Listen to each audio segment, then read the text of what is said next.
All the double standards and hypocrisies are catching up with the governments of the US, and creating scorn from the rest of the people of the world, whereupon things are hard to be hidden.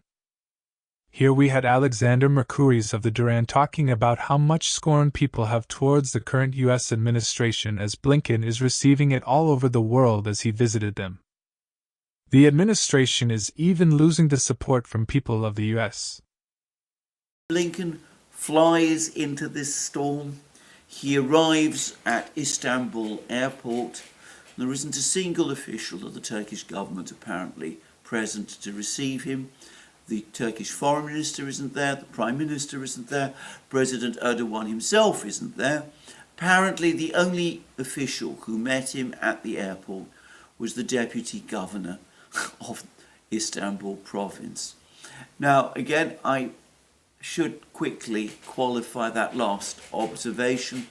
I read that on a Telegram, that last thing on a Telegram channel. I'm not absolutely sure that that is correct, but I believe it is, and if it is indeed the case, then this is yet another studied snub, insult if you prefer, to Secretary Blinken, this time from the Turks. This has been not so much a disastrous visit. I can't say that it has necessarily made the situation in the Middle East worse. Some respects it perhaps has, because the situation is drifting increasingly and is only precariously under control.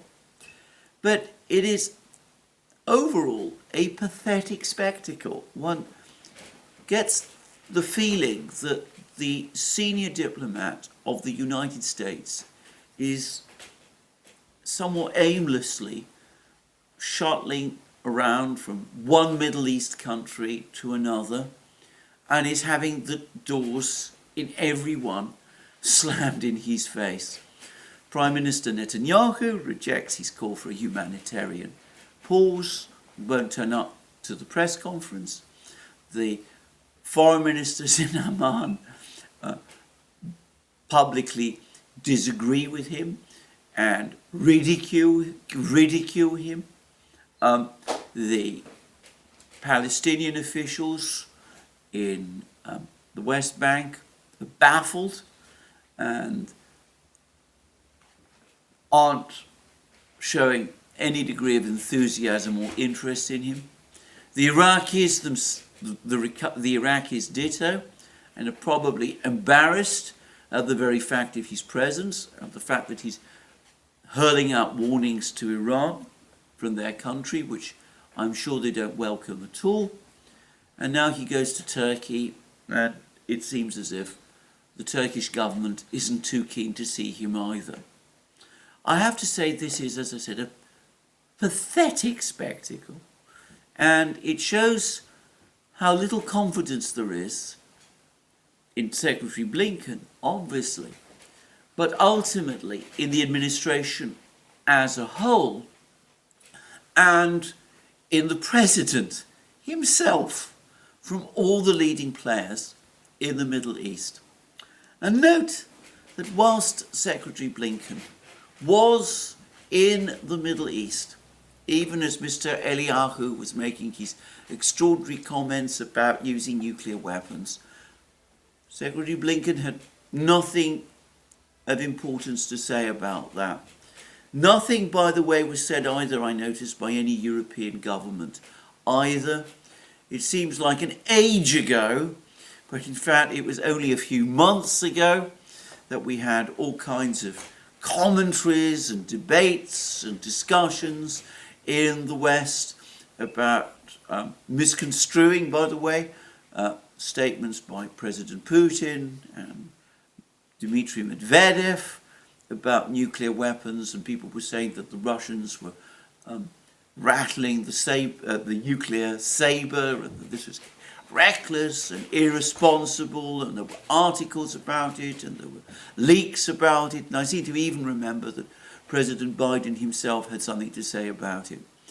And here we have a minister of the Israeli government, a suspended minister, not a sacked minister, talking about use of nuclear weapons, possible potential use of nuclear weapons. And Secretary Blinken, the President of the United States, the President of the European Commission, the heads of all the European governments, they have absolutely nothing to say. The one thing I suspect that unites every single government in the Middle East, everyone, the Israelis and the Arabs and the Iranians as well, is scorn for the present government, the present administration in Washington. None of them take it seriously, and this dreadful visit, this dreadful tour of the Middle East by Secretary Blinken simply underlines the fact. If the administration thought that these huge deployments of warships, the presence of the 2 aircraft carriers, the deployment of the surface-to-air missiles, the deployment of the F-35 fighter jets and all that, those reminders of American power would cause the Israelis and the Arabs to take Blinken more seriously, well, then they have been disabused. Anyway, that's where we are. A bizarre visit. As I said, I don't completely understand its purpose. Once again, it seems to me that the Americans are spending nearly all the time talking with each other. We come up with harebrained schemes, or at least very, very premature schemes for peacekeeping forces. I mean, this is the kind of thing that governments can plan for, looking ahead. But this was not the moment to broach that particular idea. Coming up with a humanitarian pause proposal, which nobody in the Middle East, Arab or Israeli, is going to be impressed over. The United States unable to speak with a strong, clear voice. And again, Secretary of State, as I said, shuffling from one country to another, finding that people are not listening or very interested in what he has to say. And other countries are starting to pick up on this fact, and perhaps the most interesting one is China. Now, the Chinese are obviously monitoring the situation very carefully, especially in advance of that APAC summit in San Francisco, where the Americans have been working overtime to try to persuade Xi Jinping to come so that he can meet finally with President Biden there. But the Chinese are noticing this, and the fact that there is this aimlessness on the part of the administration, and they're starting to comment on the fact. And there's a long article in Global Times by Yang Sheng and Zhang Yuying. US slight change in attitude on Palestine-Israel conflict due to rising domestic international pressure, but unable to stop Gaza bloodshed immediately. And what they're basically saying, what it says that the attitude of the White House towards the Palestine-Israel conflict has seen a slight change in recent days compared to its firm stance to merely defend Israel's right of self-defense at the beginning, as Washington now calls for humanitarian pauses. However, Chinese analysts noted that all this comes as a result of mounting pressure from US voters and the international community.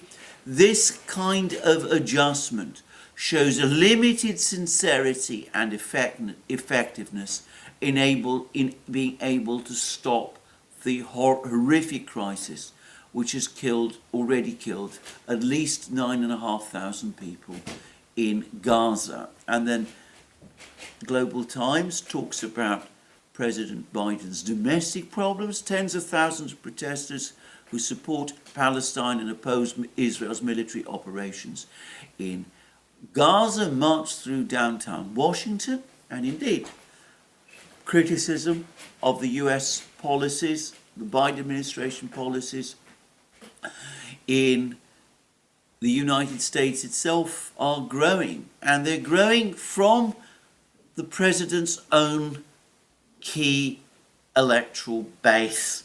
The sort of people who were the most fervid in wanting Donald Trump to lose the election in 2020, who were involved in all those big protests against him in 2020, who are now increasingly, or so it seems to me, conflating their political beliefs in the United States, shaped over many years, as we know. I'm not going to say more. You can fill out the rest. Anyway, they're conflating those beliefs with the struggle against the Palestinian, what they see as the oppression by Israel of the Palestinians, and they're coming out and they're protesting about it. And there are indeed big protests against the president's policy from precisely that part of his base. And we see there's been opinion polls which now put Donald Trump ahead of the president in 5 of the 6 battleground states. The most astonishing part of the polls that I have seen at the moment are that President Biden's lead over Donald Trump amongst young voters has apparently fallen to 1 single percentage point.